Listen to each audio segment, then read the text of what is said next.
warahmatullahi wabarakatuh. Selamat siang semuanya. Apa kabar? Sehat? Baik, alhamdulillah. Sebelum kita memulai pembelajaran hari ini, kita berdoa dulu. Untuk ketua kelas, silakan dipimpin teman-temannya untuk berdoa bersama. Amin, alhamdulillah. Untuk sekretaris, apakah hadir semua hari ini? Nggak ada ya. Nanti yang nggak hadir sama yang izin sakit kasih ke ibu ya. Nah baik, langsung saja kita hari ini ingin membahas pembelajaran tentang najis. Masuk materi dengan pelajaran najis. Najis.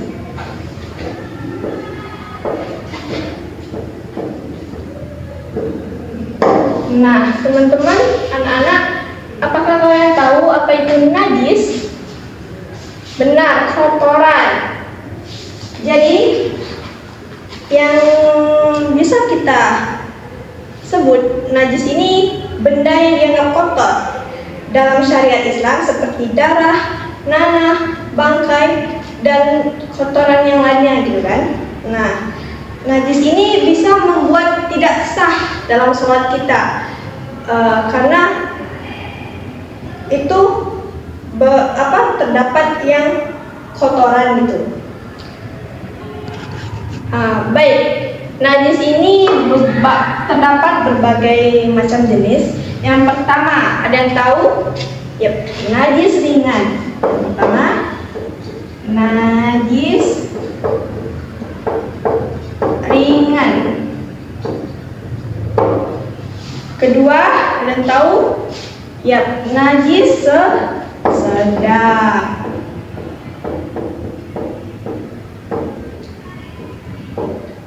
Dan yang ketiga, yang terakhir, yaitu najis berat.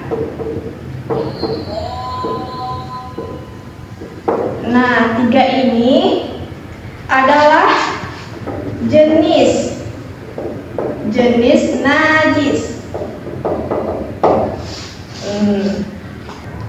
Nah, baik, najis ringan.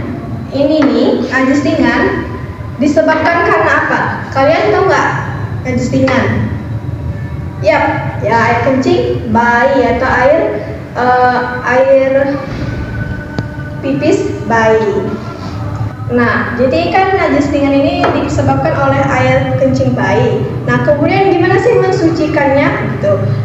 Jika misal bayi itu pipis terus terkena baju kita atau badan kita. Nah, untuk mensucikannya tuh hanya untuk disiram, hanya dengan disiram dengan air saja sampai najisnya itu hilang. Nah, tadi najis ringan. Sekarang kita masuk ke najis sedang.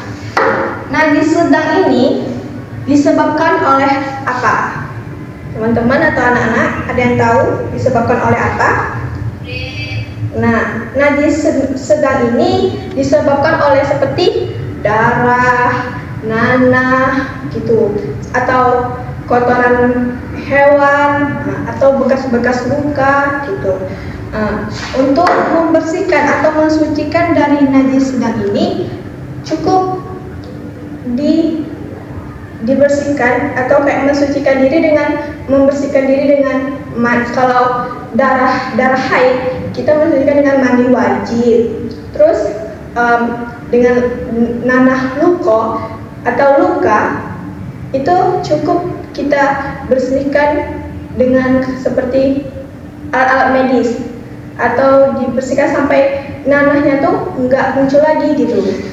Ini najis sedang. Nah, tadi kan najis sedang tuh seperti darah, haid, nanah, dan kotoran hewan gitu. Untuk nanah itu bisa juga dibersihkan dengan air. Tapi jangan disiram, kamu nangis karena pedih. Oke? Terakhir yaitu apa? Najis berat. Kalian pasti sudah tidak asing, pasti sudah tahu. Najis berat ini disebabkan oleh apa? Dengan apa?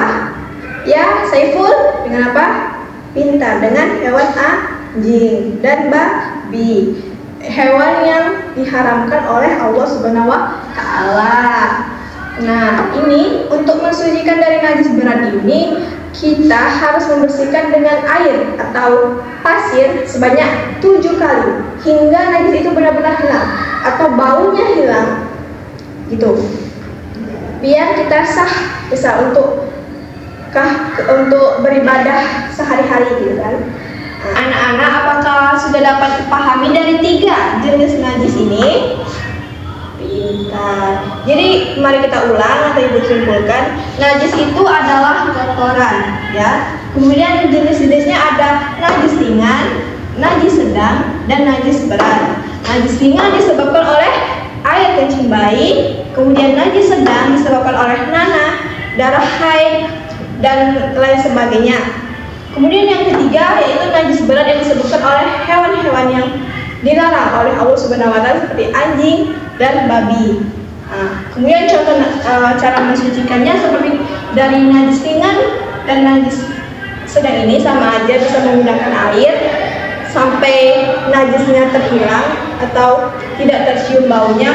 Kemudian untuk najis berat ini 7 kali untuk dibersihkan dengan pasir atau air. Nah, pasir dan atau air sampai najisnya itu benar-benar sudah hilang. Oke. Kemudian untuk tugas besok di pertemuan besok, ibu ingin kalian membuat soal dan jawab sendiri gitu, sebanyak 5 soal saja dari tentang najis yang mencakup dari najis ringan, najis sedang, dan najis berat. Itu kayak dalam kehidupan sehari-hari, misal kayak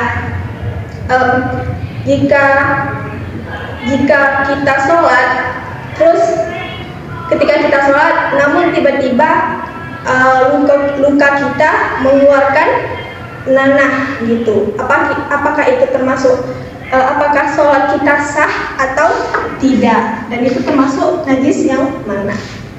Ibu tunggu besok ya, atau pertemuan kita selanjutnya.